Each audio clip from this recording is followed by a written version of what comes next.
ये आज हम लोगों की इंट्रोडक्शन टू 3D ज्योमेट्री पर लास्ट क्लास है।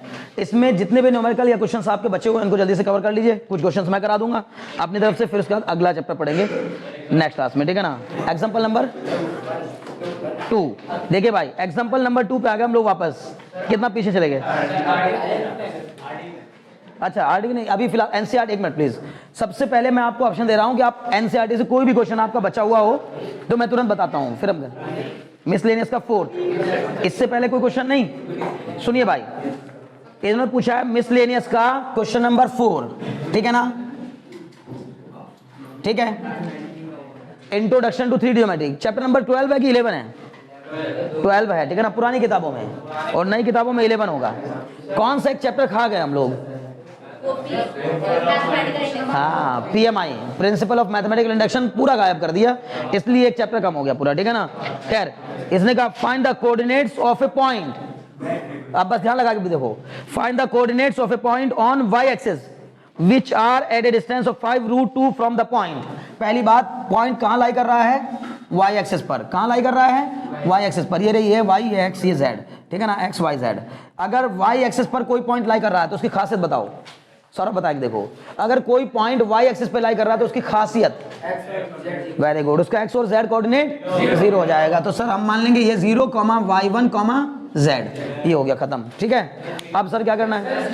सॉरी, ये भी 0 हो जाएगा। वाई एक्सिस पर एक्स और जेड कोऑर्डिनेट क्या हो जाता है? 0। क्लियर है? अब इसने कहा है, बच्चे ध्यान लगाओ तरफ, अब इसने कहा इस पॉइंट की, कौन से पॉइंट से? इस पॉइंट से। इस पॉइंट के कोऑर्डिनेट क्या दिए हैं? 3, -2, 5, 3, -2, 5। इस पॉइंट से जो दूरी है वो कितनी है? 5√2 के इक्वल है। यही वाला पूछ रहे हो ना, ये वाले के तुम बता रहा, देखो अभी यही पूछ रहे हो ना। 5√2, क्या गजब है यार सब। चलो, है ना, यही पूछ रहे थे ना। नहीं तुम्हें नहीं पता है, तुम्हें पता ही नहीं। देखो जरा क्वेश्चन नंबर 4 कौन सा पूछ रहे हो?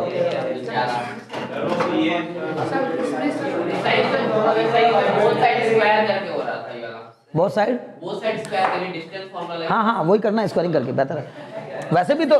हाँ, अरे पहली बात तो हमने कहा भाई पी ए, अगर आपने इस पॉइंट को नाम माना है पी ए, तो पी ए कितने के इक्वल दिया है? 5√2 के इक्वल। तो पी ए का हम स्क्वायर कर लेते हैं डायरेक्टली। क्यों कर रहे हैं सर? भाई फायदा ही मिलता है, क्योंकि वो जो रूट होता है ना फॉर्मूले, वो हट जाता है, खत्म बात। तो बस हो गया क्या?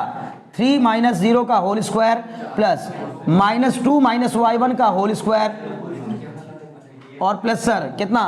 5 - 0 का होल स्क्वायर बराबर 50। इसको सॉल्व कर देना, आंसर आ जाएगा 9 प्लस, ये बोलो कितना आएगा? इसका स्क्वायर बताओ।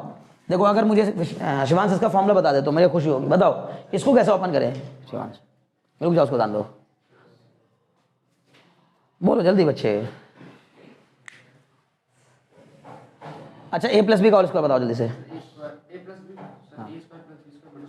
ठीक है, और a - b का? हाँ, और a - b का? और -a - b का होल स्क्वायर, -a - b का होल स्क्वायर। तो फिर क्या दिक्कत है? फिर इतनी देर क्यों लगा रहे हो? हाँ, ये महसूस कराने के लिए कि तुम देखो, -a - b का होल स्क्वायर भी वही होता है जो a + b का होल स्क्वायर होता है। -a - b का होल स्क्वायर भी वही होता है। कारण क्या है कि माइनस कॉमन लेके स्क्वायर करेंगे तो पॉजिटिव हो जाएगा। क्लियर? तो ये हो जाएगा 4 + y1 का स्क्वायर प्लस 4y, और ये प्लस 25 बराबर कितना? 50। यहाँ से इसको सॉल्व कर देना, 9 × 4 = 13, 13 25 कुछ करके आ रहा होगा, y1 स्क्वायर प्लस 4y बराबर 50 माइनस, बोलिए कितना? 25 38 आ रहा होगा शायद, है ना, ऐसा ही कुछ आ रहा है क्या? y1 का स्क्वायर प्लस 4y और माइनस का कितना हो जाएगा? 12 बराबर 0। सॉल्व कर देना, आंसर आ जाएगा। यहाँ से y1 की 2 वैल्यूज आएंगी, यहाँ y1 आए, y1 की 2। अब ये y1 की 2 वैल्यूज क्यों आ रही है? कृष्ण बताएंगे। देखो यहाँ से y1 की 2 वैल्यूज आएंगी, क्यों आ रही हैं 2 वैल्यूज? भाई नहीं, गलत बात। अगर आप इतना कम पढ़ रहे हैं कि इस चैप्टर को भी आप क्वेश्चंस बता नहीं पा रहे हैं, अगर आपसे कोई वाकई मजाक नहीं कर रहा हूं, आप खुद सोचो क्या है? केवल distance formula, section formula, mid point formula, सिर्फ 3 फार्मूले हैं बस। क्वाड्रेटिक तो बनी है भाई की, तो मैंने खुद ही कह दिया। मैं तो इसी को देख के तो बोला हूं कि y1 की 2 वैल्यू आएंगी। क्वाड्रेटिक है तो 2 वैल्यू आएंगी, पर ये 2 वैल्यू आ क्यों रही? क्वाड्रेटिक बन ही क्यों रही है? y1 की वैल्यू निकालते समय क्वाड्रेटिक क्यों बने? हाँ बोलो भाई। सर वहाँ पे 2 पॉइंट्स ऐसे होंगे जो जिसकी डिस्टेंस 5 अच्छे दिमाग लगाओ ना। अगर मान लो इस पॉइंट से इधर की ओर कोई पॉइंट 10 मीटर दूर हो तो इधर की ओर भी तो एक पॉइंट 10 मीटर दूर होगा, होगा कि नहीं होगा? इन दो के अलावा कोई और हो तो बताओ मुझे, तीसरा बोलो। सर वो नेगेटिव से बन सकती है तो भी तो हो जाएगा y कोऑर्डिनेट मान लीजिए सर लाइन कहाँ बताओ, कहाँ पे नेगेटिव y से बन जाएगा। कौन बन जाए नेगेटिव एक्स पे? ये अच्छा उसी y एक्सिस पे ही होगा सर। y एक्सिस पे होगा, y एक्सिस पे नेगेटिव सर नीचे की ओर से। बच्चे एक बात तो बताओ, इस y1 जो भी आएगी, पहली बात तो एक बात बताओ, इस y1 के इस पॉइंट के कोऑर्डिनेट तो फिक्स है ना? नहीं, इसकी फिक्स है। किसके? हाँ इसके कोऑर्डिनेट फिक्स हैं। वो दिया है। हाँ हाँ, तो कहने का मतलब यह है कि इस y1 का कोऑर्डिनेट बदल जाने से दो ऐसे पॉइंट मिलेंगे जहां से ये दूरी क्या रहेगी? इक्वल रहेगी, 5√2 ही आएगी। क्या ऐसा पॉसिबल नहीं है क्या? मैं बार बार आपसे कह रहा हूं, आप प्रैक्टिकली सोचो ना। मैं यहां खड़ा हूं, मुझसे क्या दो अलग अलग पॉइंट सेम दूरी पे नहीं हो सकते क्या? हो सकते हैं। या कोई एक ही पॉइंट दो अलग अलग पॉइंट से सेम दूरी पे नहीं हो सकता क्या? तो ये कोई एक ही पॉइंट है, वो जो कि दो अलग अलग पॉइंट से सेम दूरी पे पड़ेगा। बोलो, और वो दोनों पॉइंट कहां भी लाई करेंगे? स्पेशली वाई एक्सिस पे भी लाई करेंगे, क्योंकि वो हमने शर्त ऑलरेडी क्या की है? अप्लाई की है, हमने अप्लाई की है। हम जब ये लेके चल दिए, जब हम ये लेके चल रहे हैं कि पहला कोऑर्डिनेट 0 और तीसरा कोऑर्डिनेट 0, मतलब x और z 0, तो ये हमने फिक्स कर दिया कि वो पक्का जो भी पॉइंट आएगा वो कहां आएगा? हमेशा वाई एक्सिस पे ही आएगा। बोलो बात समझ में आ रही कि नहीं? देखो, जितना आपको बार बार कह रहा हूं मैं, आपको जितना आप इसको खोल कर बैठेंगे ना दिमाग को भाई, उतना ही ज्यादा सीख पाएंगे। मतलब दोनों चीजें, आंखें और दिमाग, ऊपर वाले ने इसको सबसे ऊपरी हिस्से में इसलिए रखा है कि ताकि आप लोग इसको हर समय चौकन्ने रहो। ये तो आपके सिर का ताज है, ये समझ लो ना, ठीक है? ये क्राउन है भाई, ये जो हिस्सा है ना सबसे कीमती हिस्सा है ये, ठीक है? इस आंख से आप इस पूरी दुनिया को देख रहे हैं ना, आंखों से। इस जो दुनिया में जो सब कुछ जो बता रहा हूं आपको कि देखो और ऑब्जर्व करो, लोगों ने देख देख के ऑब्जर्व कर करके चीजों को क्या कर दिया? इतनी सारी चीजें बना दी, समझ लो ना। तो ये आंखें और ये दिमाग इस्तेमाल करने के लिए इनको हर समय खुली रखा करो, चौकन्ने रहा करो। हर समय का मतलब क्या सर? सोते हुए भी? हाँ, सोते हुए भी, ठीक है ना? समझ गए? इतने चौकन्ने तो रहो कि सोते हुए भी कोई आप सो रहे हैं, आपकी जेब से कोई पर्स निकाल के चला गया, आपको पता नहीं चला, ठीक है ना? तो इतने चौकन्ने तो रहना है ना। दिमाग को इतना नहीं सोने देना है, इतना ज्यादा नहीं सोने देना है कि वो आपको एहसास ही नहीं हो रहा कुछ भी, ठीक है ना? समझ रहे हो? चलो खैर, दूसरा क्वेश्चन देखो। और कोई क्वेश्चन एनसीईआरटी में? कोई और क्वेश्चन? पक्का सोच लो, बार बार कह रहा हूं। अच्छा, कौन सा? सर जैसे कोई रेशियो हम लोग निकालते हैं और हाँ। उसमें से एक वैल्यू नेगेटिव आ गई तो इसका क्या मतलब? मतलब जैसे -2:3 वो एक्सटर्नल एक्सटर्नली बिल्कुल। जब एक्सटर्नली बता दीजिए हाँ। देखो, कभी भी आपको जो है ना, ध्यान सुनो, जब भी आपको एक्सटर्नल डिवाइड करने की बात करेगा, देखो एक्सटर्नल डिवाइड का मतलब ये होता है कि वो चीज आपको उसकी एग्जिस्टेंस उसके बीच में तो नहीं दिखेगी। जैसे कहने का मतलब ये हुआ कि मैं आया और मैंने दो लोगों के बीच में बंटवारा करा दिया। बहुत ध्यान सुनना, ठीक है ना? हालांकि थोड़ा सा अलग सी बात समझा रहा हूं, ठीक है ना? क्योंकि वहां पे वो समझाना बड़ा मुश्किल हो जाता है। आपको मैं ये नहीं बता सकता कि एक्सटर्नली कैसे डिवाइड कर रहा है इसको, क्योंकि काटना होता है मेन तो। कि अगर दो पॉइंट्स हैं, अगर कोई पर्टिकुलर पॉइंट किसी दो पॉइंट को एक्सटर्नली बाइसेक्ट कर रहा है, उसको इंटरनली बाइसेक्ट करने वाले फॉर्मूले में लगाएंगे तो नेगेटिव है, ऐसा। हाँ, वो तुमने इंटरनली बाइसेक्ट में लगाया तो वो माइनस में आएगा आंसर, ठीक है ना? और माइनस आना ही बताएगा कि वो एक्सटर्नली है। जैसे हमने कहा कि हम जब फिजिक्स में पढ़ा करते थे कि भाई वो नेगेटिव साइन ही इंडिकेट करेगा खुद आपको। आप अभी ये सोचे समझे बगैर कि वो कैसे एक दूसरे को कैसे इंटरसेक्ट कर रहा है, या उसका सेक्शन फार्मूला, मतलब सेक्शन कैसे बना रहा है, इंटरनली बना रहा है एक्सटर्नली बना रहा है, तो आप इंटरनल वाला फॉर्मूला लगा दो। आपका अगर आंसर नेगेटिव में आ गया तो मतलब आप गलत सोच रहे थे। इसका मतलब ये पॉइंट उसको इंटरनली सेक्शन में डिवाइड नहीं कर रहा होगा, एक्सटर्नली कर रहा होगा। लेकिन उसका सवाल ये नहीं है, उसका सवाल ये है कि सर मैं वो चीज को ना विजुलाइज नहीं कर पा रहा हूं कि एक्सटर्नली सेक्शन बनते कैसे हैं। समझ रहे हो ना? मैं समझ गया उसको। इंटरनली तो मैं समझ में आ गया कि सर देखिए ये दोनों पॉइंट, एक पॉइंट ये एक पॉइंट ये है, इन दोनों को मिलाने वाली लाइन को ये पॉइंट बांट रहा है दो हिस्सों में। लेकिन सर वो एक्सटर्नली कैसे डिवाइड करता है? जब हम कहते हैं कि एक्सटर्नली अगर सेक्शन फॉर्मूला लगाना हो तो माइनस में लेते हैं, क्लियर है? तो एक्सटर्नल डिवीजन इस तरह से नहीं होता। लेकिन हमने क्या माना कि हमने उसको एज्यूम कर लिया, पहले पूरी लाइन बड़ी, और फिर उसके बाद हमने कहा कि ये पॉइंट उसको क्या कर रहा है, डिवाइड कर रहा है। तो इसीलिए उसमें से उस हिस्से को क्या किया है, माइनस। जो हमने एक्स्ट्रा में लिया उस हिस्से को क्या किया है, माइनस किया है। एक बात तो ये है। दूसरी बात ये है, एक्सटर्नल डिवीजन का मतलब मान लो आप ऐसे सोचो कि इंटरनल डिवीजन तो ये हुआ कि मैं डायरेक्ट आया आपके बीच में और मैंने दो हिस्सों में बांट दिया आपको, और एक हुआ कि मैंने कहीं दूर बैठे बिठाए आपसे क्या कर दिया, आपको दो लोगों को क्या कर दिया, अलग अलग कर दिया, बांट दिया, ठीक है ना, समझ गए, दूर बैठे हुए, बाहर बैठे हुए, एक्सटर्नली ये काम कर दिया। तो एक्सटर्नली बैठे हुए डिवाइड किया तो वो भी सेक्शन हो गया एक तरीके से, लेकिन ये एक्सटर्नल डिवीजन नेगेटिव होता है, समझ में आ रही बात ना। फिलहाल इतने से काम चला लो अभी, मुझे क्योंकि क्वेश्चन सॉल्व भी कराने हैं, ठीक है, और बहुत ज़्यादा विजुअलाइजेशन देखना है तो उसको अलग से बताऊंगा, ठीक है ना। अभी रुक जाओ, बढ़ते हैं। और कोई क्वेश्चन है भाई, बार बार पूछ रहा हूँ, नहीं बढ़ जाऊँ आगे, चलो हाँ बताओ भाई। आरडी से तुम कुछ क्वेश्चन पूछ रहे थे, एग्जाम्पल नंबर 2 देखिए भाई, सेकंड ही क्वेश्चन में दिक्कत आ गई यार, ये तो गलत बात है। इसने कहा ना बाई यूजिंग डिस्टेंस फार्मूला, यही वाला है, पेज नंबर बताओ, पेज नंबर 27.5। ओके, इसने कहा planes are drawn parallel to the coordinate planes, यही ना।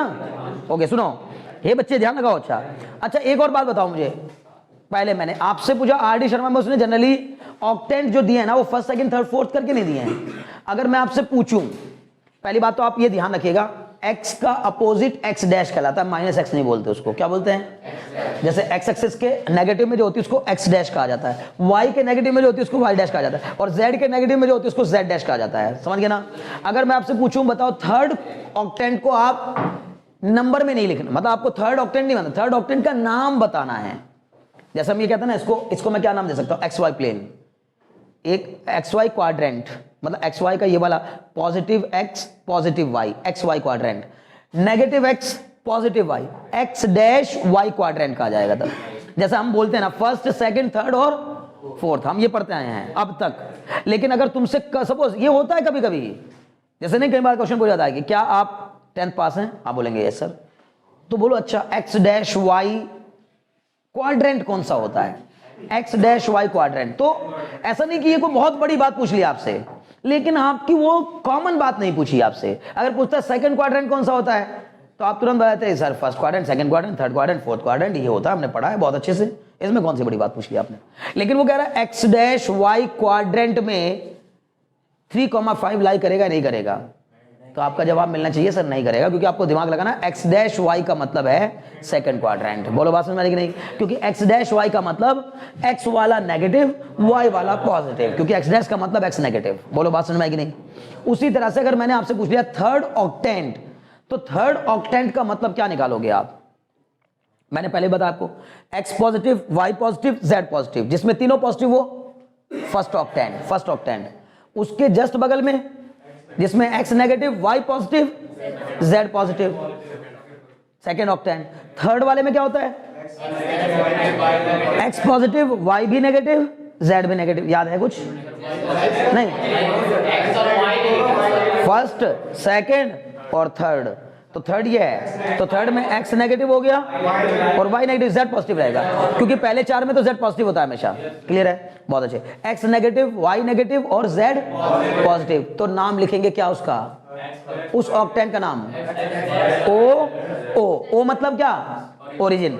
अब ऑक्टेंट ऐसे नहीं बोले जाते XY, खाली XY करके नहीं बोल सकते, तो क्या नाम होगा ऑक्टेंट का, O X dash Y dash Z। बोलो समझ में आया कि नहीं। ओ बार बार क्या नाम, ये ध्यान रखिएगा, क्योंकि आरडी में नहीं दिया फर्स्ट सेकंड थर्ड करके, एनसीईआरटी में फर्स्ट सेकंड थर्ड ऑक्टेंट करके दिया है, लेकिन आरडी में ऐसे करके बोला कि कौन से ऑक्टेंट में लाई कर रहा है। तो ऑक्टेंट आपको इसका भी याद रखना है, ओ मतलब ओरिजिन। तो ये जो ऑक्टेंट मेरा बन रहा है ये किस किस से मिलकर बन रहा है, तो हम बोलेंगे O X dash Y dash और Z, चूंकि पॉजिटिव है तो Z, केवल Z। बोलो बात समझ में आएगी नहीं। अब जिस ऑक्टेंट में तीनों नेगेटिव होंगे उसको कैसे लिखोगे, जिसमें तीनों नेगेटिव होंगे O X dash Y dash Z। First octant को कैसे लिखोगे, O X Y Z, O X Y Z। बोलो को डाउट हो तो पक्का, बहुत अच्छे, तो ये भी ध्यान रखना है, ठीक है ना। तो वो जो तुम पूछ रहे थे वो भी समझ में आ गई कहानी, कि ऑक्टेंट सर उसमें तो कुछ और तरीके से दिए हैं, हो जाएंगे। अब अभी देखो, अब क्वेश्चन पे आते हैं। इसने कहा planes are drawn parallel to the coordinate plane, हमने कोऑर्डिनेट्स प्लेन के पैरेलल प्लेन्स बनाए, ठीक है। कोऑर्डिनेट प्लेन्स किन्हें कहते हैं? कोऑर्डिनेट प्लेन्स जैसे X Y plane, Y Z plane और जेड एक्स प्लेन। मैंने आपको बताया था कि किसी भी एक 3D ज्योमेट्री में 3 प्लेन देखने को मिलते हैं, X Y plane, Y Z plane और जेड एक्स प्लेन। उसने कहा the planes are drawn parallel to the coordinate planes through the point x1, y1, z1। Okay जी, and x2, y2, z2। Find the length of edge of parallelepiped so formed. ठीक है, पहली बात तो इसने कहा कि हमने 2 अलग अलग पॉइंट से पास होते हुए प्लेन्स बनाए हैं। ठीक है ना? ठीक, अब देखिए पहली बात तो आपको देखना है, यानी कि PAPBPSC। ओके, कोई भी एक पर्टिकुलर पॉइंट से, अच्छा पहली बात आपको पैरेललोपिपेड पता है? हाँ नहीं, ओके। पैरेललोग्राम पता है? श्योर, बहुत अच्छे। अगर पैरेललोग्राम बेस लेकर, पैरेललोग्राम को बेस लेकर उसका 3D फिगर बनाया जाए, नहीं समझे? जैसे स्क्वायर को बेस लेकर, सॉरी सर्कल को बेस लेकर, सर्कल को बेस लेकर उसका 3D फिगर बनाया जाए तो सिलेंडर। वेरी गुड, समझ में आ रही बात ना? जैसे स्क्वायर को बेस लेकर उसका 3D फिगर बनाया जाए क्यूब, रेक्टेंगल को बेस लेकर उसका 3D फिगर बनाया जाए, वैसे ही पैरेललोग्राम को बेस लेकर उसका 3D फिगर बनाया जाए पैरेललोपिपेड, नया नाम है आपके लिए, समझ गए ना? जैसे क्यूबॉइड होता है, क्यूबॉइड ना, बार बार समझ, क्यूबॉइड का बेस, क्यूबॉइड स्पेशली अगर क्यूबॉइड है तो क्यूबॉइड का बेस पक्का कैसा होगा? रेक्टेंगुलर। क्लियर है इतनी बात? स्क्वायर भी हो सकता है, because every cube is a cuboid, but every cuboid is not cube. समझ में आ रही बात ना? अगर रेक्टेंगुलर बेस है तो उसका नाम स्पेशली क्यूबॉइड हो जाएगा, लेकिन अगर स्क्वायर बेस है तो सर वो क्यूबॉइड भी कहा जा सकता है और उसको क्यूब भी कहा जा सकता है। बोलो बात समझ में आ रही कि नहीं? जैसे every square is a rectangle, तो every cube is a cuboid. दिमाग से देखो, है ना? कुछ भी मैं नया नहीं बता रहा हूं, ये सब कुछ पता है आपको, लेकिन जैसे ही फील कराओ, इसको याद करो, दिमाग पे जोर डलवाओ, मजा सा आने लगता है। हाँ यार, क्या कितना आसान है, सब कुछ आसान है ना? Square, every square is rectangle, clear हो रहा है? वैसे, लेकिन मैंने उस दिन आपको याद करो, मैंने आपसे पूछा था क्या हर एक, क्या कोई ऐसा भी पैरेललोग्राम होता है जो ना स्क्वायर हो, ना रेक्टेंगल हो, ना रोम्बस हो? याद करो, एक दिन बात हुई थी, 1-2 दिन पहले। तो ऐसे भी पैरेललोग्राम पॉसिबल होते हैं। बोलो बात समझ में ना? ना तो वो रेक्टेंगल होंगे, ना वो स्क्वायर होंगे, ना वो रोम्बस होंगे, पर पैरेललोग्राम होंगे। तो यानी कि रोम्बस होने के लिए पैरेललोग्राम होना जरूरी है, पैरेललोग्राम होने के लिए रोम्बस होना जरूरी नहीं है। क्यूब होने के लिए, क्यूब होने के लिए पैरेललोग्राम होना, सॉरी स्क्वायर होने के लिए पैरेललोग्राम होना जरूरी है, लेकिन पैरेललोग्राम होने के लिए स्क्वायर होना जरूरी नहीं है। समझ रहे हो ना? रेक्टेंगल होने के लिए पैरेललोग्राम होना जरूरी, लेकिन पैरेललोग्राम होने के लिए रेक्टेंगल जरूरी नहीं है। इसलिए पैरेललोग्राम भी एक अलग फिगर है, इन 3 के अलावा एक, ये सब के सब तो पैरेललोग्राम है ही, लेकिन एक ऐसा भी पैरेललोग्राम होता है जो ना रेक्टेंगल होता, ना स्क्वायर होता, ना रोम्बस होता है। बोलो बात समझ में आ रही कि नहीं? उस वाले पैरेललोग्राम के बेस को रखते हुए अगर आप क्या बना रहे हो? 3D फिगर बना रहे हो, तो क्या बनेगा? पैरेललोपिपेड बनेगा। जैसे काजू कतली, समझ में आ रही बात ना? काजू कतली खाई है कि नहीं? अरे कल तो यार मिठाइयाँ खूब खाई होंगी। ओके, तो काजू कतली कैसी होती है? पैरेललोपिपेड होती है। तो ऐसे तो पता है, तो महंगी होती है, कोई बात नहीं, कोई दिक्कत नहीं है। अच्छा ठीक है, देखा तो होगा, चलो देख तो लिए ना, कोई बात नहीं। तो पैरेललोपिपेड समझ में आ गया, क्योंकि वो, अच्छा उसमें भी जनरली, अब ये मत कहना सर मैंने तो ऐसी वाली काजू कतली खाई है, ये तो रोम्बस हो जाएगी, मतलब इसका बेस रोम्बस बनाया हमने और फिर उसके ऊपर उसका 3D फिगर बना दिया। ऐसी भी शेप में होती है, लेकिन ज्यादातर ऐसी वाली अगर आपने खाई है जो उसके ऊपर भरते चले गए, हाँ मतलब अच्छा खासा, हाँ वो तो बल्कि अच्छा खासा ऐसे करके बनाते हैं लोग, थोड़ा डिजाइनर सा है ना, ऐसे करके समझ। हाँ तो मैंने क्या कहा कि पैरेललोग्राम है, बेस इसका पैरेललोग्राम हुआ, अब उसके ऊपर हम मोटा करते चले गए उसको, पैरेललोग्राम बेस बना के उसके ऊपर परत दर परत परत दर परत ऊपर चढ़ाते चले जाएंगे, क्या बन गया? पैरेललोपिपेड। समझ में आ गया कि नहीं? साइड वाली जो साइड्स होंगी, फेसेस मतलब वो भी पैरेललोग्राम होंगे, नीचे बेस और बॉटम पैरेललोग्राम होगा। हाँ बस बस बस, साइड वाले अपना आप बन जाएंगे पैरेललोग्राम, होगा ही होगा। तुम सोच, इमेजिन करो ना, वैसे भी कुछ भी बनेगा। पहले इमेजिन करो कि अगर मैंने ऐसी शेप में पैरेललोपिपेड जब बनाया तो पैरेललोपिपेड का ये वाला फेस कैसा आएगा? ऐसा आएगा ना, ऐसा, क्लियर है? और जब हम इसको बेस मान लेंगे, अगर हमने उसी काजू कतली को उठा के ऐसे रख दिया तो भी एक पैरेललोपिपेड बन रहा है, नहीं बेस उसका अभी भी कैसा हो गया? पैरेललोग्राम। और बेस अगर पैरेललोग्राम है तो उसके ऊपर हाइट अगर चली गई तो कैसा हो गया? पैरेललोपिपेड। बार बार कह रहा हूँ, समझ में आ गया ना? किसे कहते हैं वो समझ में आ गया होगा। ओके जी, अब इसने क्या कहा? अच्छा, इसने 2 पॉइंट दिए हैं कि planes are drawn parallel to the coordinate planes through the point इतना एंड इतना। Find the length of edge of parallelepiped, ठीक है ना। कुल मिला जुलाकर मुझे 2 पॉइंट मुझे लेने हैं, एक पॉइंट तो मैंने लिया P और एक पॉइंट मैंने लिया है Q। अब find the length of edge of parallelepiped. अच्छा, तो मुझे लेंथ पता करनी है पैरेललोपिपेड की, ठीक है ना। PB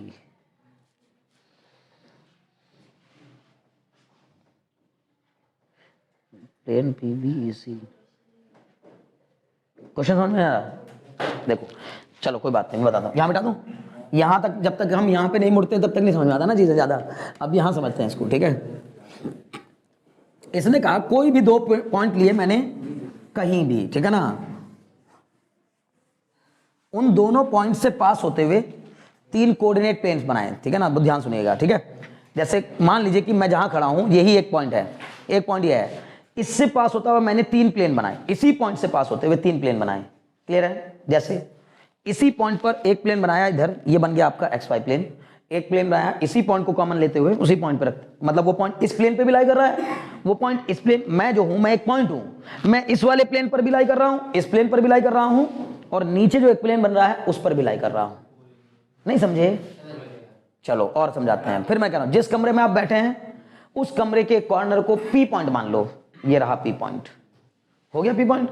इस P पॉइंट, ये वाला P पॉइंट क्या इस दीवार के प्लेन में लाई कर रहा है कि नहीं कर रहा है? ये कॉर्नर, ये वाला कॉर्नर क्या इस दीवार के प्लेन में लाई कर रहा है कि नहीं कर रहा है? उस वाली दीवार के। और ये वाला कॉर्नर क्या इस फर्श के कॉर्नर में लाई कर रहा है कि नहीं कर रहा है? अभी को डाउट है? हाँ, या तो मुझे मान लो वो, अब तुम्हें क्योंकि मेरे से देख के समझ में नहीं आया, क्योंकि मैं प्लेन को खाली इमेजिन करा रहा हूं कि ऐसे प्लेन मान लो, ऐसे प्लेन मान लो इधर, तो आप क्योंकि प्लेन नहीं समझ पा रहे हो ना, तो प्लेन को समझने का मतलब दीवार प्लेन होती है। आप ऐसे समझे कमरे की दीवार प्लेन होती है, प्लेन।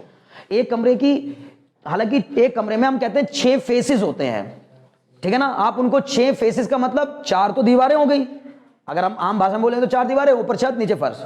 लेकिन अगर इसको हम मैथमेटिकली बात करें तो 6 फेसेस, उन 6 फेसेस में से 2 फेस एक जैसे, छत और फ्लोर है ना, और 2 फेसेस एक जैसे, और 2 फेसेस एक जैसे। समझ में आ रही बात ना?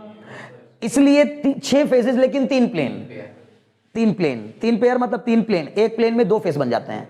अभी कोई डाउट तो नहीं? मैं आपको बार बार कह रहा हूं, अगर मैंने आपसे बोला कि ये XY प्लेन है, ध्यान सुनना आप, ये XY प्लेन है, तो वो दीवार भी, इसके बगल में एक कमरा है उसके वाली दीवार भी, उसके आगे भी, आप इस तरफ जितनी भी दीवारें खड़ी करते चल जाओगे उन सबका प्लेन एक ही होता है। लेकिन वो सारे के सारे प्लेन डिफरेंट डिफरेंट पॉइंट से पास हो रहे हैं, उनके ऊपर लाई करने वाले पॉइंट कॉमन नहीं है, पर वो सारे एक दूसरे के पैरेलल प्लेन्स हैं, तो उनको हम सेम प्लेन कहते हैं कि एक ही प्लेन में लाई कर रही हैं सारी चीजें। अब बात समझ में आ रही ना? पक्का सेम प्लेन में होना समझ में आ रहा है ना? ठीक। अगर जैसे मैंने कह दिया कि जहां ये 3 लोग बैठे हुए हैं, इन तीनों से, इन तीनों के ऊपर मैं एक क्या बना दूं, यहां जहां ये बैठे हैं यहां एक दीवार बना दूं, तो इस दीवार में तीनों, ये पॉइंट जो तीनों पॉइंट हैं ये उसी दीवार के प्लेन में लाई कर जाएंगे। क्लियर है? ओके, बात समझ आ रही ना? अभी कोई डाउट है? अब वो चूंकि प्लेन बहुत बड़ा होता है, उस पर इनफाइनाइटली मैनी पॉइंट्स हो सकते हैं। क्लियर है? अभी कोई डाउट तो नहीं?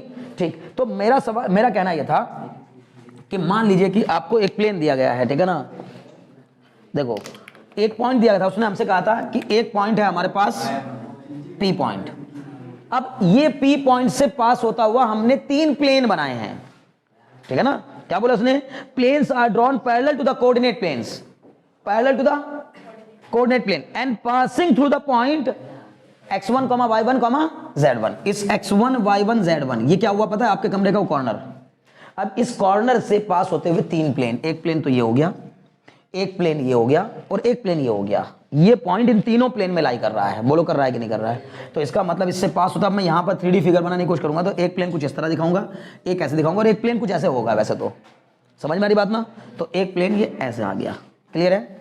ये कौन सा वाला हुआ? बाहर की तरफ वाला, Z वाला, YZ वाला कुछ करके। क्या अगर मैंने इसको नाम दिया X, इसको नाम दिया Y, इसको नाम दिया Z, तो ये P पॉइंट में, ये P पॉइंट इस XY प्लेन में भी लाई कर रहा है, ये P पॉइंट इस XZ प्लेन में भी लाई कर रहा है, और ये P पॉइंट इस YZ प्लेन में भी लाई कर रहा है।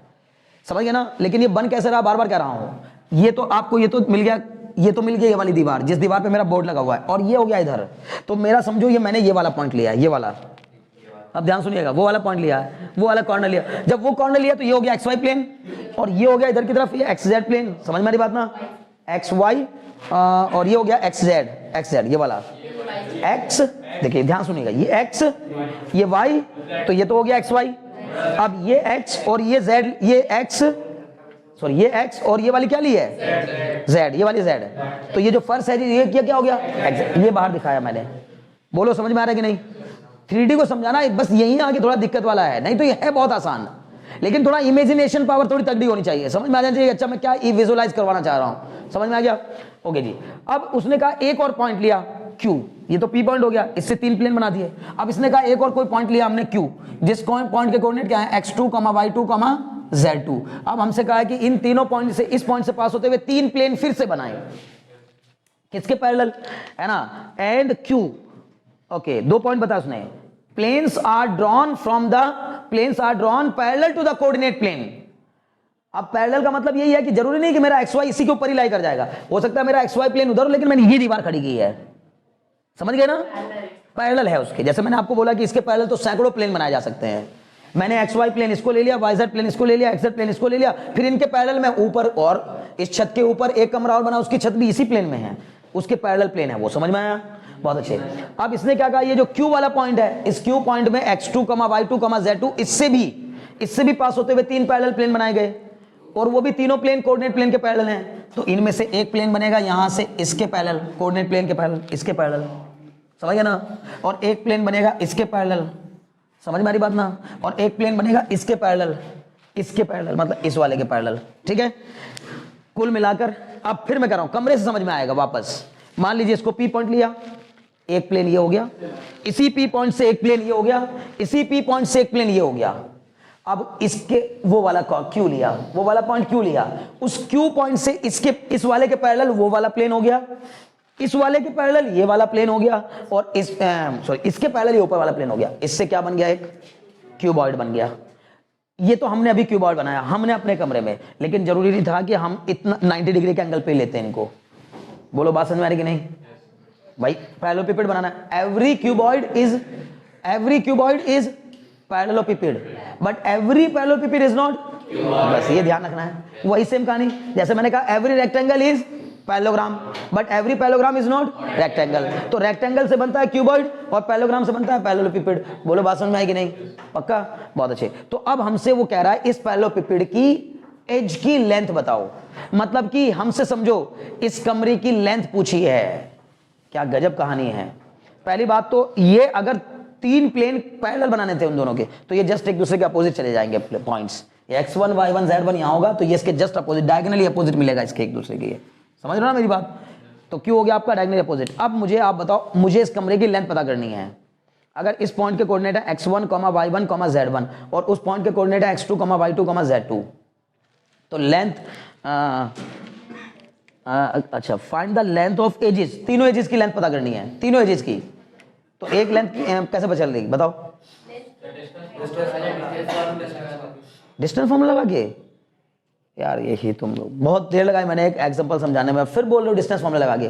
बच्चे डिस्टेंस फॉर्मूला लगा के तो डायगोनल की लेंथ निकलेगी ना, डिस्टेंस फॉर्मूला लगा के तो डायगोनल की लेंथ निकलेगी ना। तो हम पॉइंट्स निकाल लेंगे ना, जैसे ये। हाँ, या तो तुम एक काम करो कि सारे, अभी ये तो मैंने यहाँ छोड़ो, अब ये तो मैंने आपको समझाया समझाने के अंदाज में, अब इसको हटा देता हूँ, ठीक है? फिर प्रॉब्लम है आपके सामने है, चलो आपकी प्रॉब्लम को दूर करता हूँ और ज्यादा, ठीक है? तो उसको भी डालते हैं। अच्छा ठीक है, कोई बात नहीं। देखिए है ना, ये हमने बनाया,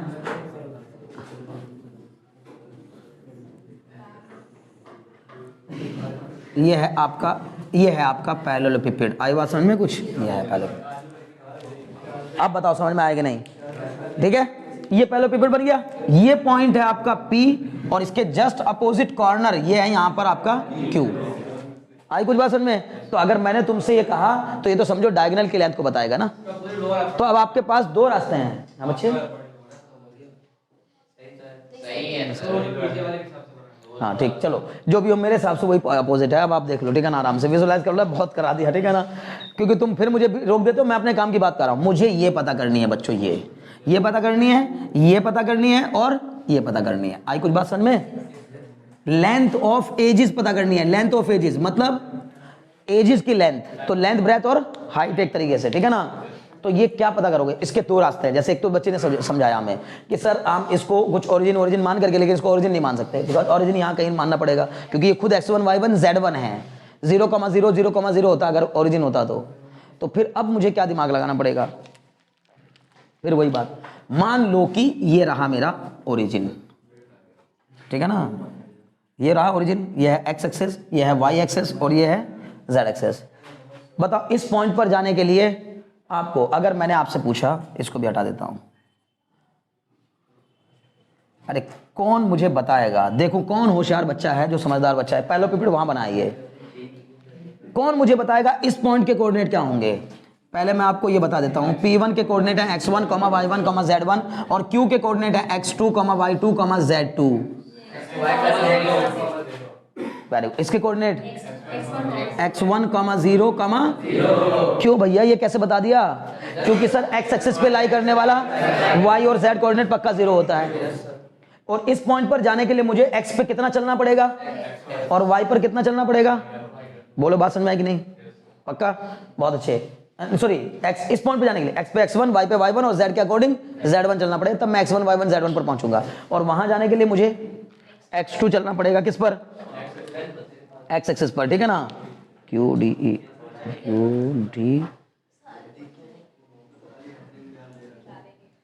हाँ, तो ये बताओ इसके कोऑर्डिनेट बताओ। अच्छा x2, 0, 0, लेकिन हमें ये जानने की जरूरत नहीं है, अभी मुझे ये निकालना है सही मायने में ये वाला कोऑर्डिनेट। अब फिर आ जाओ वापस, मुझे सॉरी ये लेंथ निकालनी है, लेंथ। क्या आप में से कोई मुझे बताएगा इस प्लेन पर लाई करने वाले सभी कोऑर्डिनेट, ध्यान से देखो, ये प्लेन यहां से कितना दूर है, ये वाला प्लेन, ये वाला प्लेन पकड़ पा रहा हो मेरी बात, चलो मैं जिस पे पेन चलाऊंगा ध्यान देना,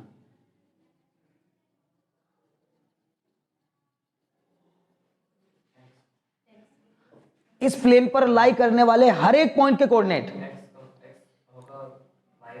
वेरी गुड, x क्या रहेगा, x क्या रहेगा, फिक्स रहेगा, y1 z1 फिक्स नहीं होंगे, बोलो कारण क्यों, मैंने लिखवाया था क्या, कौन सा प्लेन हो गया, मतलब ये प्लेन कोई भी एक प्लेन, मैंने इसको x1, y1, z1 माना ना, तो यहां से यहां तक की दूरी कितनी है, ये प्लेन तुम ना बच्चे, अभी मैंने देखो एक बार मेरी बात ध्यान सुनो, मैंने कोऑर्डिनेट प्लेन तो बनाए हैं ऐसे और पैरेललोपिपेड को बनाया ऐसे, जबकि उसने मुझसे कहा इसके पैरेलल बनाना है, बिल्कुल, तो इसके पैरेलल बनाने का मतलब यहां होगा ये प्लेन,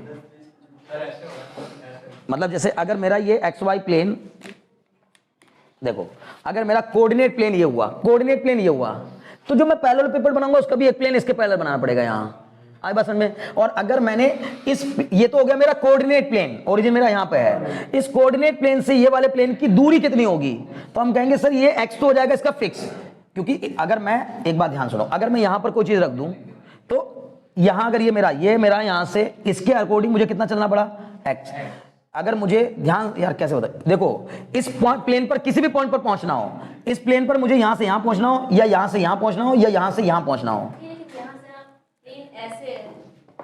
तो मैंने वो बनाया वैसे, नहीं तो वैसे बनेगा नहीं, उसने तो क्वेश्चन के मुताबिक क्या कहा है, कोऑर्डिनेट प्लेन्स के पैरेलल बनाना है आपको प्लेन, सही मायनों में तो वो पैरेललोपिपेड कह रहा है भले ही, लेकिन वो क्या ही बनवा रहा है, स्पेशली हमसे क्यूबॉइड बनवा रहा है, क्योंकि तीनों कोऑर्डिनेट प्लेन के पैरेलल जब आप कोई प्लेन बनाएंगे, तीन कोऑर्डिनेट्स प्लेन, तो तीनों एक दूसरे के म्यूचुअली परपेंडिकुलर होते हैं ना, और मैंने बोला एवरी क्यूबॉइड इज आल्सो पैरेललोपिपेड, तो आप ये क्यों सोच रहे हो कि क्वेश्चन में पैरेललोपिपेड ही बनना चाहिए स्पेशली, क्या क्यूबॉइड नहीं होता पैरेललोपिपेड, ये वही वाला क्यूबॉइड है, मतलब ये वो वाला पैरेललोपिपेड है जो क्यूबॉइड बन रहा है, जो स्पेशली क्यूबॉइड बन रहा है, समझिए ना। और अगर जैसे मैंने बनाया, ये जो मैंने बनाया ये असली पैरेललोपिपेड है, असली से मेरा मतलब ये पैरेललोपिपेड है पर क्यूबॉइड नहीं है, पर वो जो क्वेश्चन मांग रहा है, क्वेश्चन की जो डिमांड है, क्वेश्चन की डिमांड है कि भैया XY प्लेन के पैरेलल उसका एक फेस बनाइए, YZ प्लेन के पैरेलल उसका दूसरा फेस बनाइए, और XZ प्लेन के पैरेलल उसका तीसरा फेस बनाइए, तो कैसे बनेगा, XY प्लेन, YZ प्लेन और ZS प्लेन तो एक दूसरे के जस्ट क्या होते हैं, म्यूचुअली परपेंडिकुलर, तो वो तीनों फेस भी क्या होंगे, म्यूचुअली, और किसी भी पैरेललोपिपेड के अगर तीनों फेस, ये बच्चे इधर ध्यान लगाओ, अगर मैंने आपसे कहा किसी भी पैरेललोपिपेड के जो तीन एडजेसेंट फेसेस होते हैं, एक दूसरे से सटे हुए तीन फेस होते हैं, अगर वो एक दूसरे के परपेंडिकुलर हों तो वो पक्का क्यूबॉइड होता है। जैसे हम कहते हैं कि अगर किसी पैरेललोग्राम के दो एडजेसेंट एंगल 90 डिग्री हो जाएं तो वो पक्का रेक्टेंगल होता है। बोलो समझ में आ रहा है कि नहीं? जितना दिमाग लगा लोगे 2D से इसको मिला के पढ़ा रहा हूं, समझ में आ रहा है? नहीं ना शिवांश? क्योंकि तुम मेरी तरफ ध्यान नहीं दे रहे क्या? भाई मेरे प्यारे, ये बहुत काम की चीज बता रहा हूं। जो बच्चा इसको समझ रहा होगा ना, मुझे लगता है यही तो समझाने की कोशिश कर रहा हूं इतनी देर से, और नहीं तो ये चीज इतनी जल्दी समझ में आने वाली नहीं है। ये जो एजुकेशनल वीडियोस उतना ज्यादा लोगों को नहीं समझ में आती ना, वो इसलिए नहीं आती हैं क्योंकि तुम्हें तो यहां मैं तुम्हारे चेहरे देख देख करके बार बार सोच रहा हूं अच्छा नहीं अभी भी इसके समझ में नहीं आया, फिर मैं तुम्हारा चेहरा देख के दोबारा फिर उसको दूसरे ढंग से बता रहा हूं, समझा रहा हूं। लेकिन इतनी देर में सामने बैठा हुआ व्यक्ति हो सकता है कि बोर हो जाएगा, जिसको पढ़ने का मन नहीं होगा। तुम तो यहां जबरदस्ती बैठो, नहीं भी तुम्हें आ रहा होगा ना तब भी बैठे हो, आ रहा होगा तो भी बैठे हो। समझ में आ रही बात ना? तो बेहतर तो लेकिन यह है बच्चे कि नहीं आ रहा तो तुरंत मुझसे पूछो, मैं दोबारा बताऊंगा। समझ ना? इसीलिए तो आप यहां आ रहे हो, ठीक है? तो अभी फिलहाल के लिए बात समझ में आई। लेकिन मैं जानबूझ के आपको पैरेललोपिपेड दिखाया, पर ये पैरेललोपिपेड नहीं है। असलियत में जो क्वेश्चन की डिमांड है वो पैरेललोपिपेड क्यूबॉइड टाइप का है, मतलब वो कुछ इस तरह का है। वो पैरेललोपिपेड क्वेश्चन की डिमांड के हिसाब से, बार बार कह रहा हूं, अगर मैं तुमसे सवाल करूं दिस इज ए पैरेललोपिपेड और not, sir this is also a parallelepiped, this is only parallelepiped but not cuboid, this is cuboid and parallelepiped both. अब बताओ समझ में आया कि नहीं? वो हमसे इस वाले की डिमांड कर रहा है। इसके कोऑर्डिनेट दिए हैं हमें कितने, x1 y1 z1, क्लियर है? और इस पॉइंट के कोऑर्डिनेट दिए हैं हमें x2 y2 और z2। इस वाले प्लेन पर बताओ, अब बताओ इस वाले प्लेन पर सारे के सारे x सेम होंगे। इस प्लेन पर x का कोई भी कोऑर्डिनेट, चलिए सर आप इस प्लेन पे कहीं घूमते रहिए, इस दीवार पे कोई चींटी कहीं भी घूमे, समझे ना? इस दीवार पे चींटी कोई कहीं भी, इस पूरी दीवार पे, ये जो छिपकली है इस दीवार पे पूरी पे कहीं भी घूमती रहे, इसका एक कोऑर्डिनेट फिक्स रहेगा, एक कोऑर्डिनेट। बाकी सर जिस प्लेन में मूव कर रही है उसमें वो प्लेन खुद दो कोऑर्डिनेट ने मिलकर बना है, वो वाले दोनों कोऑर्डिनेट सर उसके इधर उधर मूव करने से वो दोनों कोऑर्डिनेट बदलेंगे, लेकिन एक कोऑर्डिनेट नहीं बदलेगा। बोलो बात समझ में आई कि नहीं आई? पक्का? श्योर ना? हर एक प्लेन पर ऐसा ही होगा, एक कोऑर्डिनेट उसका फिक्स होगा और बाकी के दो कोऑर्डिनेट वेरिएबल होंगे हर एक प्लेन पर। अभी क्लियर है? अब मुझे बताओ इस पॉइंट का कौन सा कोऑर्डिनेट फिक्स हो गया, x1। कितनी देर लगी एक छोटी सी बात समझाने में। चलो जी, ये पॉइंट कहां लाई कर रहा है? इस पॉइंट का कोऑर्डिनेट क्या है, x2, y2, z2। इस प्लेन पर x का कोऑर्डिनेट क्या है? इस प्लेन पर x का कोऑर्डिनेट क्या है, x2। और सर ये वाला अगर यहां से x1 दूरी पे था तो ये वाला यहां से x2 दूरी पे होगा। बोलो होगा कि नहीं होगा? तो सर ये जो लेंथ मिलेगी ये मुझे मिल जाएगी x2 - x1, खत्म। नहीं समझे? ये है, बात पकड़ में आ रही है? बार बार कह रहा हूं, ठीक है? ओके जी। अब मैंने कहा भाई इस वाले की बात कर लेते हैं। सर ये वाला प्लेन तो ये वाला है ना, YZ वाला प्लेन, तो इस वाले प्लेन पर y कोऑर्डिनेट क्या हो जाएगा, फिक्स। x और z वाले बदलेंगे, लेकिन एक प्लेन ये है कि इसके पैरेलल, तो एक प्लेन पे y1 और दूसरे वाले प्लेन पर y2 फिक्स। बोलो बात समझ में आ रही कि नहीं? अब मुझे उस y2, तुम उस प्लेन पे कोई एक पॉइंट बनाओ और इस प्लेन पे कोई एक पॉइंट बनाओ, उसका y कोऑर्डिनेट क्या हो गया, फिक्स। उन दोनों के बीच की दूरी कितनी आएगी, उसकी उस पॉइंट, उस प्लेन पर कोई भी पॉइंट बनाओ, उसका y2, उसका y1 फिक्स हो गया, इसका y2 फिक्स हो गया। पूरे प्लेन पर y2 ही रहेगा, उस पे पूरे प्लेन पर y1 रहेगा। उन दोनों प्लेन के बीच की दूरी, जैसे ये आपने लेंथ निकाली, ये इन दो प्लेन के बीच से लेंथ निकल गई, तो इस वाले प्लेन से जो फ्रंट में है, फ्रंट में, और जो बैक में है, उन दोनों के बीच से क्या निकल जाएगा आपका, y2 - y1। बोलो बात समझ में आएगी नहीं? पक्का? ये कि जो नीचे वाला प्लेन है सर, इस पे एक कोऑर्डिनेट फिक्स हो जाएगा सर, z वाला कोऑर्डिनेट। अगर यहाँ z1 है, अगर इस प्लेन पर हम, समझ में आ रही बात ना? आप खुद बताओ, अगर मैंने इसको x एक्सिस, इसको y एक्सिस और ऊपर वाली को z एक्सिस लिया, तो ये कौन सा प्लेन है? ये कौन सा प्लेन है? XY plane. इस XY प्लेन में मैं कहीं भी घूमते रहूं लेकिन मेरा z नहीं बदलेगा, क्योंकि जब मैं ऊपर नहीं जा रहा हूं, नीचे नहीं जा रहा हूं, तो मेरा z क्यों बदलेगा? मैं इस कमरे में कहीं भी घूमूं, मेरे x और y बदलेंगे, z नहीं बदलेगा। बोलो बात समझ में आएगी नहीं? तो यहां पर मेरा z क्या हो गया, फिक्स, z1। ऊपर वाले प्लेन का क्या हो गया, z2। छत का ऊंचाई तो है ना, बात समझ में है ना? तो ये हो गया z1, यहां होगी z1 ऊंचाई और वहां हो गई z2 ऊंचाई। कहां से? ओरिजिन से। ओरिजिन से ये वाली जो छत है हमारी, जहां पे हम खड़े हैं, ओरिजिन से ये z1 दूरी पर है, और वो ऊपर वाली जो छत है वो ओरिजिन से z2 दूरी पर है। तो इनके बीच का गैप कितना है सर, z2 माइनस z1। बोलो कोई डाउट हो तो? अगर मैं चाहता आपको खाली 2 मिनट लगाता, बस ये कहता किसी भी पैरेललोपिपेड के बच्चे लेंथ, ब्रेथ और हाइट, अगर दो अपोजिट कॉर्नर आपको दिए गए हों, x2 - x1, y2 - y1, z2 - z1 होते हैं, ये होते हैं अगर बता देता, तो आप इसको आज के बाद से याद रखते और हमेशा के लिए याद रख लेते, ठीक हो जाता काम हमारा। मुश्किल से 2 मिनट में निपट जाता, मुश्किल से 2 मिनट में। पर मैं फिर आप मुझसे ये सवाल करते सर क्यों होता है, तो मैं कहता बस होता है, याद कर लो, तब 2 मिनट में निपटता। लेकिन जब क्यों होता है का जवाब देना हो तो फिर इतनी देर में निपटता है, जितनी देर अब लग गई मुझे। बोलो समझ में आ रहा है कि नहीं आ रहा है? क्लियर हो गया? बहुत अच्छे। यहां पर मैंने कहा तो ये कितना होगा, इस वाले प्लेन, नीचे वाले फर्श और ऊपर वाली छत के बीच की दूरी कितनी होगी सर? Z2 minus Z1। बोलो को डाउट हो तो बहुत ध्यान सुनो। This is length, this is breadth, this is height. किसकी? क्यूबॉइड की। क्यूबॉइड के डायगोनल का फॉर्मूला बताओ मुझे। अंडर रूट लेंथ का स्क्वायर प्लस ब्रेथ का स्क्वायर प्लस हाइट का स्क्वायर। नहीं पढ़ा 10th क्लास में? Under root L square plus B square plus A square. ये क्या है? डायगोनल के कोऑर्डिनेट्स। इन दोनों कोऑर्डिनेट के बीच की डिस्टेंस बताओ मुझे, कोऑर्डिनेट ज्योमेट्री का सारा लेकर। डिस्टेंस का फॉर्मूला आएगा x2 माइनस x1 का whole square plus y2 minus y1 का whole square plus z2 minus z1 का होल स्क्वायर का स्क्वायर रूट। वो हो गई डायगोनल की लेंथ।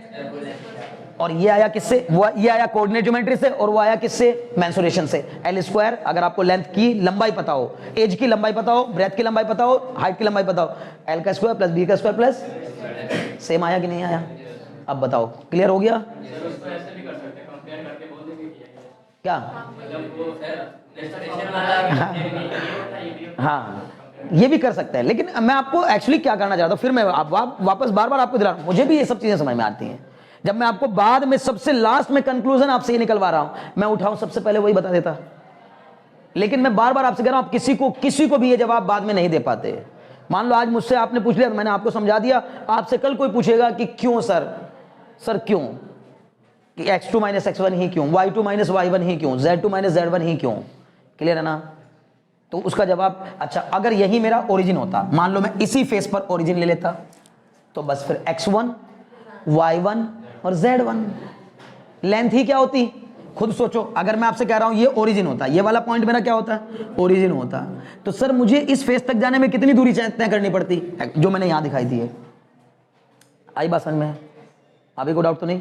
बहुत अच्छे। अच्छा जी, अब रही बात इसकी, अगर मैं तुमसे कहूं ये लेंथ कितनी है, ये वाली लेंथ, देखो कितने लोग बता पाएंगे ये लेंथ कितनी होगी, ये यहां से लेके ये वाली लेंथ। सर ये भी x2 माइनस x1 है, बशर्ते की आपने प्लेन ऐसे लिया तो ये वाला प्लेन भी, एक्सिस भी आप ऐसे बनाएंगे। बोलो बात समझ में आ रही कि नहीं आ रही है? पक्का? बहुत अच्छे। और अगर सर मैंने फिर, और यार इतना मतलब क्या मन करता है कि और बता दो, अगर सर मैंने एक्सिस ऐसे ही रखी और पैरेललोपिपेड ऐसे बनाया तो फिर मुझे ये देखना पड़ेगा कि बच्चे इस पैरेललोपिपेड का ये एंगल कितना है, और फिर उसके हिसाब से मैं उसकी कोऑर्डिनेट डिसाइड करूंगा। मतलब तब मैं उसकी ये वाली जो दूरी है वो अलग तरीके से डिसाइड होगी। समझ में आ रही बात ना? ये वाला पॉइंट क्योंकि टिल्ट कर गया ना, अब टिल्ट कर गया तो इसका मतलब है कि ये दूरी और प्लस ये दूरी जोड़ेंगे उसमें, तब जाकर के आपको कोऑर्डिनेट मिलेगा। जैसे जब हम सेंटर ऑफ लाइन निकाल रहे थे तो तब उसके कोऑर्डिनेट, जैसे जो इंक्लाइंड लाइन होती थी, कुछ याद है? याद आ रहा है? मैंने कहा था, मान लो मैं आपसे कहने लगूं कि बच्चों यही तो मैंने कहा ना, मैंने कोई कमी नहीं छोड़ी, इतना पढ़ा दूंगा तुम्हें, इतना पढ़ा दूंगा कि तुम मानने पर मजबूर हो जाओगे, यार वाकई में सर ने बहुत ज्यादा पढ़ाया है। लेकिन ये प्रॉब्लम बस यही है, बार बार कह रहा हूं कि आउट ऑफ द बॉक्स जाके चीजें होती हैं, ठीक है ना? और कुछ भी आउट ऑफ द बॉक्स नहीं है। अगर आप थोड़ा सा भी आपके मन में चल रहा है कि यार मेरे को अच्छे कॉलेजेस चाहिए, अगर आपको 12th के बाद अच्छे कॉलेजेस चाहिए, मैं एकदम ये भी नहीं कह रहा हूं कि आप एकदम IIT मिल ही गया बस जाओ, लेकिन अगर आप एडवांस तक जाने की फिराक में है, आपका मन करता है कि आपको अच्छे कॉलेजेस चाहिए 12th के बाद, तो ये कुछ भी आउट ऑफ द बॉक्स नहीं है, कुछ भी ज्यादा नहीं है, तब ये कम है। बहुत ध्यान सुनिए, मैं बार-बार आपसे कह रहा हूं, तब ये उससे भी आपको क्या करना है, इसकी भी और बियॉन्ड अपनी शाखाएं बढ़ानी है। अगर आपका मन है कि आपको अच्छे कॉलेजेस चाहिए 12th के बाद और केवल 11th पास करनी, तो उसके ये बहुत बियॉन्ड है, उसके बहुत ज़्यादा बियॉन्ड है। कुछ नहीं करने की जरूरत है। आप बताओ ना, NCERT में कहीं ऐसा क्वेश्चन दिया? एक भी नहीं क्वेश्चन दिया इस तरह का। क्लियर है? सारे क्वेश्चन कैसे दिए हैं? सीधे सीधे, एक पॉइंट के कोऑर्डिनेट ये रहे, दूसरे पॉइंट के कोऑर्डिनेट ये रहे, डिस्टेंस फॉर्मूला निकालो। ये 4 पॉइंट के कोऑर्डिनेट है, जरा पता करो ये पैरेललोग्राम है कि नहीं है। तो क्या मुश्किल है उसमें? कर नहीं पाओगे? ये तो कर ही लेंगे ना, कि डिस्टेंस फॉर्मूला लगा लगा के पैरेललोग्राम पता करना है। 10th क्लास वाला बिल्कुल काम जो है ना, जो 10th में था वही 11th में, ठीक है ना? थोड़ा बियॉन्ड जाके सोचने के लिए मजबूर कर रहा है ये हमें। तो जैसे मैंने कहा था आपसे कि मान लो मैं आपसे कहूँ ये लाइन और ये लाइन, बड़ा ध्यान से देखेंगे, देखिए कौन बताएगा। ये 5 मीटर लंबी है और ये भी 5 मीटर लंबी है, मान लीजिए, ठीक है?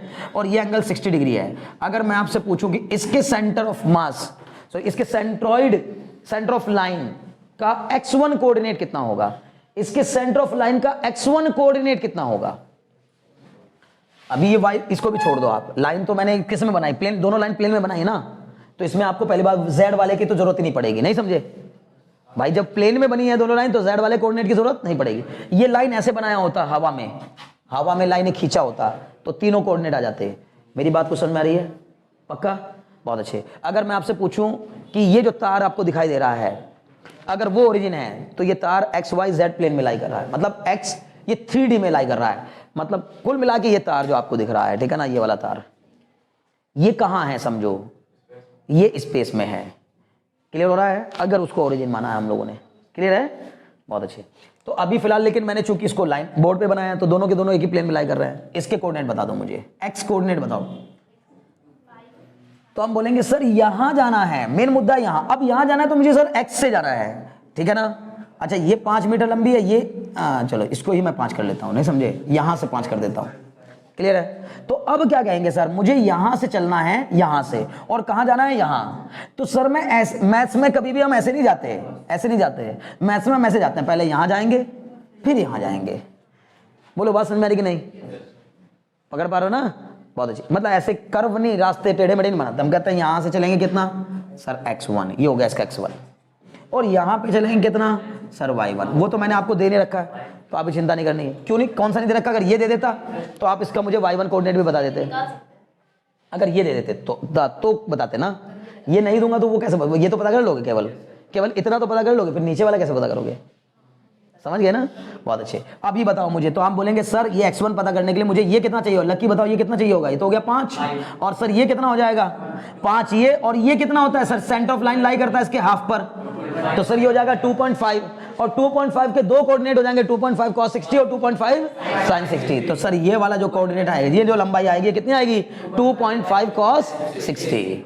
आई बात समझ में। तो टोटल मुझे कितना चलना पड़ेगा सर 5 + 2.5 cos 60, तब मुझे इसका ये x1 कोऑर्डिनेट मिलेगा।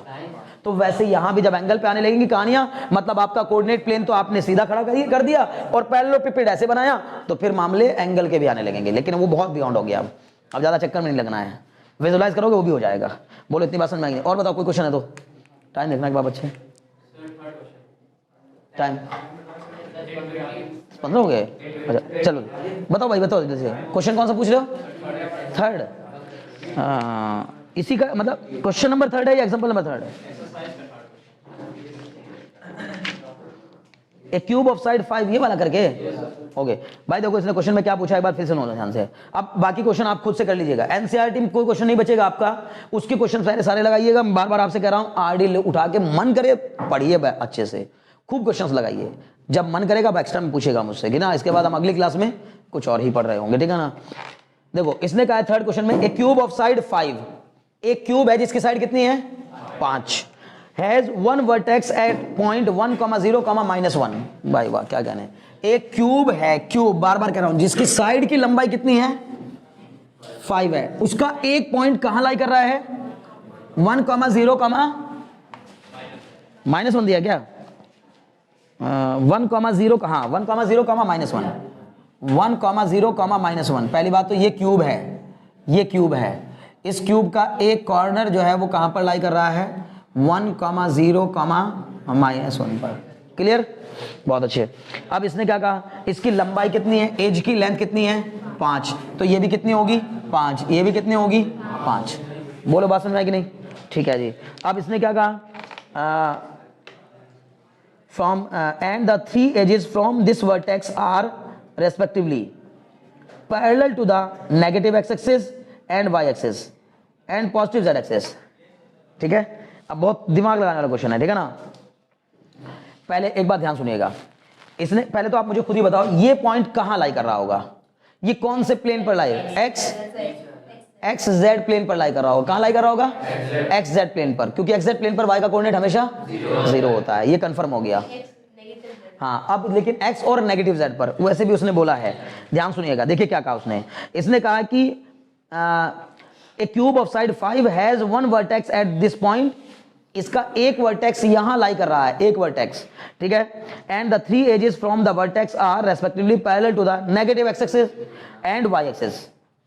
इसकी जो एजेस है, एक तो है नेगेटिव एक्स एक्सिस के अलोंग और एक एज है नेगेटिव वाई एक्सिस के अलोंग, और एक एज है उसकी पॉजिटिव जेड एक्सिस के अलोंग। क्लियर है? एक क्यूब में कितनी एजेस होती हैं? लेंथ, ब्रेथ और हाइट।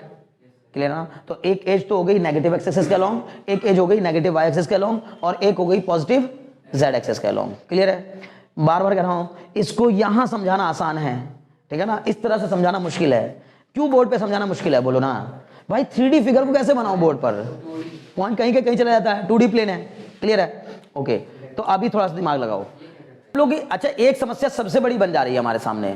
हम 3D ज्योमेट्री का जब भी क्वेश्चन कोई करने की कोशिश कर रहे हैं, तो हम जो भी हमें वर्टेक्स देता हम उसको दिमाग मतलब दिमाग हमारा सबकॉन्शियस माइंड हमारा उसको क्या मान ले रहा है? ओरिजिन। हम उसकी वजह से प्रॉब्लम में फंस जा रहे हैं, जबकि वो कह रहा है भाई तुम क्यों इसको ओरिजिन मान रहे हो? ओरिजिन तो तुम्हें इधर कहीं मिलेगा। बोलो, बात समझ रहे कि नहीं? बोला क्या ओरिजिन पे जरूरी थोड़ी है कि एक कॉर्नर का ओरिजिन पे होना जरूरी थोड़ी ना है। अभी मैं जब ये जो आपके सामने फिगर है, इसका कोई भी कॉर्नर ओरिजिन पे नहीं आएगा। जो क्वेश्चन के हिसाब से जो दिया है, उसका एक भी कॉर्नर कहां पर नहीं आएगा? ओरिजिन पे नहीं आएगा, क्योंकि हम पहले कॉर्नर से शुरू करते हैं, यहां से शुरू करते हैं। ये कॉर्नर अगर 1 है तो मतलब इसका एक्स कोऑर्डिनेट लाई तो कर रहा है पॉजिटिव एक्सिस पे, पर हम चलेंगे नेगेटिव वाई एक्सिस के पैरेलल, नेगेटिव वाई एक्सिस के parallel, sorry negative X axis के पैरेलल। और उसी तरह इसका ये वाला कोऑर्डिनेट y बराबर 0 पे लाई कर रहा है, यानी कि एक्स एक्सिस के ऊपर ही लाई कर रहा है। तो ये चलेंगे लेकिन किसके अलोंग? नेगेटिव वाई एक्सिस के अलोंग। और यहां से चलेंगे किसके अलोंग? पॉजिटिव जेड एक्सिस के अलोंग। इसका पहले से ये एक कॉर्नर मैंने कहां पर ले लिया? -1 पर, नीचे की तरफ ले लिया। बोलो अब बात समझ में आ रही कि नहीं? चलो इस वाले कॉर्नर पे जाते हैं, इस वाले कॉर्नर पर। बताओ 1 से यहां तक जाने में 5 सेंटीमीटर आगे गए हम लोग, लेकिन चल ऐसे रहे, दिमाग में बेसन करना, चल किसके ओर रहे हैं? नेगेटिव वाई एक्सिस के लोग। तो 1 से पहले 0 तक जाएंगे, 1 से 5 सेंटीमीटर पीछे हट रहे हैं हम। ऐसे सोचेंगे हम खड़े कहां पर हैं? ओरिजिन से 1 सेंटीमीटर आगे खड़े हैं। अब हम यहां से पीछे हटना शुरू हुए, कितना? 5 सेंटीमीटर। तो हम जहां पहुंचेंगे उस कोऑर्डिनेट दूरी तो हम 5 सेंटीमीटर कवर कर लेंगे, पर पोजीशन -4 होगी। बोलो बात समझ में आएगी नहीं? बहुत बढ़िया। ये हम निकाल क्यों रहे हैं? उसने पूछा हमसे क्वेश्चन में, ये डिस्टेंस वापस निकालने का कैसे? 5 दे रखा है, 3 कोऑर्डिनेट दे रखे हैं, तो x y z करके बताओ निकालेंगे कैसे? मान लो मैंने इस पॉइंट के कोऑर्डिनेट मान लिए कितने? x1, y1, अब तुम्हें इस पॉइंट के कोऑर्डिनेट निकालना है, कैसे निकालोगे? नहीं, आप तो निकाल लिए कौन से दो निकाल लिए? -4, 0, 1 ये 3। अब 3 क्वेश्चंस अभी तो मैं अभी ये भी बता रहा हूँ ये कैसे आया, -4, 0, -1 दोबारा बता रहा हूँ, है ना? यहाँ पे हो गया -4। बोलो अब, लेकिन इसी के अलोंग आप, क्योंकि सर वहीं से पीछे हटे हैं, क्लियर है, तो इसका मतलब y वाला क्या ही रहा? 0 ही रहा, और z वहीं के वहीं रहा। हम सिर्फ x के अलोंग, ये वाली जो मैं साइड, इस साइड पे जब मैं चला ना, तो मैंने केवल x वाले कोऑर्डिनेट को बदला है। बोलो नहीं समझे क्या? y और z तो फिक्स रहा ना, कोई डाउट है? अब यहां से इधर चलो भाई, इधर चलो, ठीक है। अगर मैंने इसको x माना है कि ये मेरा x बदला इधर, तो अब इसके उधर क्या हो जाएगी? ये y हो जाएगी। लेकिन हम चलेंगे नेगेटिव y एक्सिस के लो। हम y पे कहां खड़े हैं? हम y पे कहां खड़े हैं? 0 पे खड़े हैं, और हम उससे चलेंगे, उसके पीछे हटेंगे 5, तो हम इस पॉइंट पर पहुंच जाएंगे। इसका यहां क्या फिक्स रहेगा? बोलो, x कोऑर्डिनेट फिक्स रहेगा कि नहीं? x वाला कोऑर्डिनेट फिक्स रहेगा, z वाला फिक्स रहेगा, y वाला बदलेगा बस। तो ये हो जाएगा, ये हो जाएगा कितना? 1, -5, बोलो समझ में आ रहा है कि नहीं? पक्का? अब हम अगर जरा सा भी आप दिमाग लगा रहे हैं, ये वाला बता दो, मजा आ जाएगा। Very good. अभी क्या होगा? सर हम x पे यहां खड़े हैं, 1 पे ही खड़े हैं, 1 पे खड़े खड़े ऊपर जा रहे हैं, 1 पे खड़े खड़े ऊपर जा रहे हैं, केवल z वाला बदलेगा। z पे हम कहां खड़े थे? -1 पर खड़े थे, 5 ऊपर जोड़ दो, सर हम इसके 4 पे पहुंच जाएंगे, प्लस के 4 पे पहुंच जाएंगे। तो इसका ये तो हो गया +4, और x और y फिक्स रहेगा, 0, 1। भाई वाह, ढूंढने से सब मिल जाता है, इसे कहते हैं बस लालसा होनी चाहिए, लगन होनी चाहिए, ढूंढने सब मिल जाता है। कितनी मेहनत की हम लोग, ऐसे ही करना है, कुछ नहीं कर। पहले उसने कुछ हमसे थोड़ी कहा, बस हमसे कहा फाइंड ऑल द वर्टेक्स।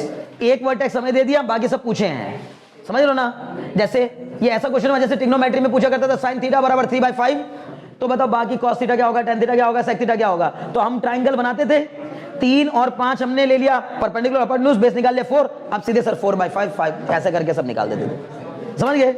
और यहाँ भी हमें इससे कोई मतलब नहीं, हमें तो कोऑर्डिनेट सही बताना है ना। और उसने ये भी नहीं कहा कि सीक्वेंस में बताओ, मैं तो आपको सीक्वेंस में करवा रहा हूं कि अगर आपको ये भी बताना पड़ जाए इसका क्या इसका क्या इसका क्या, तो नहीं तो आप ऐसे ढूंढ ढूंढ के 7 वर्टेक्स बताने हैं बस, और बचे हुए 7 वर्टेक्स। अब जरा सा भी अगर कोई ध्यान से समझ रहा है, एक हमने पता कर लिया, एक हमने पता कर लिया, एक कर लिया, 3 हुए। अगर थोड़ा सा भी ध्यान से आप पढ़ रहे हैं तो मेरे को ये बताएंगे, मजा आ जाएगा। अगर आपने मुझे ये बता दिया, समझ लिया आपको सब आ गया। हाँ -4 वेरी गुड, हम यहां तक आ चुके हैं तो -4 रहा, माइनस क्लियर है। y पे लेकिन हम कितना चले, -5। वाह वाह क्या कहने हैं, -4 -5। अब z पे तो कुछ नहीं ऊपर उठे ना, बहुत बढ़िया भाई वाह, मजा आ गया। मजाक नहीं, वाकई मजा आ गया, ठीक है ना। इस कोऑर्डिनेट बता दो, इस पॉइंट के कोऑर्डिनेट, और खुशी हो जाएगी।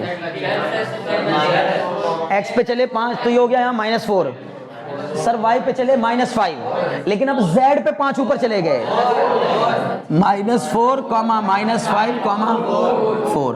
एक और बात समझो, ये कौन सा प्लेन है, जो भी प्लेन हो उस पे 2 कोऑर्डिनेट फिक्स रहते हैं, हर प्लेन पर 2 कोऑर्डिनेट, ये फिक्स ये फिक्स, ये समझ में आ रही बात ना। और इस वाले कॉर्नर पे ये 0, एक तो ये रहेगा ना फिक्स, एक इस पे ये वाला फिक्स रहेगा, और ये कौन सा है, अच्छा ये इस वाले प्लेन पे लाई कर रहा है। हाँ सही कर रहा हूँ, सही कर रहा हूँ, क्लियर हो गया। अभी आ जाओ, इसका कॉर्नर को बताएगा क्या, -4, y कितना 0 और z कितना -4 0 और 4। बोलो समझ में आ रहा है कि नहीं। कितने हो गए, सारे हो गए क्या, एक बचा, कौन बचा, बस एक बचा है। चलो जी इसको भी करवा दो, काहे ले छोड़े उसको हम। 1, हाँ 1, वेरी गुड, 1 -5 4। अब समझ में आ गया, पक्का, बहुत अच्छे। आज के बाद अगर आपको किसी भी क्यूबॉइड का एक वर्टेक्स दे करके और बाकी पूछेगा तो कर लोगे। बस एक गलती नहीं करनी, बार बार कर रहा हूं, जो हमें दिया उसको ओरिजिन नहीं मानना है, क्योंकि हम लोग पहले भी ये गलती कर रहे थे, उसको ओरिजिन मान के उसके पीछे पीछे जा रहे थे 5, उसके पीछे हम पूरा कमरा उधर बनाने की कोशिश कर रहे थे, लेकिन एक पूरा कमरा 3rd ऑक्टेंट, बताओ अच्छा ये पूरा कमरा 3rd ऑक्टेंट में बनाया क्या, इसका कुछ हिस्सा इधर, कुछ उधर, कुछ इधर, समझ गए ना। बहुत अच्छे, आज के इतना काफी है, मिलते हैं नेक्स्ट क्लास में, ठीक है ना। जो भी कहानी होगी वो आप समझ लेंगे, ठीक है।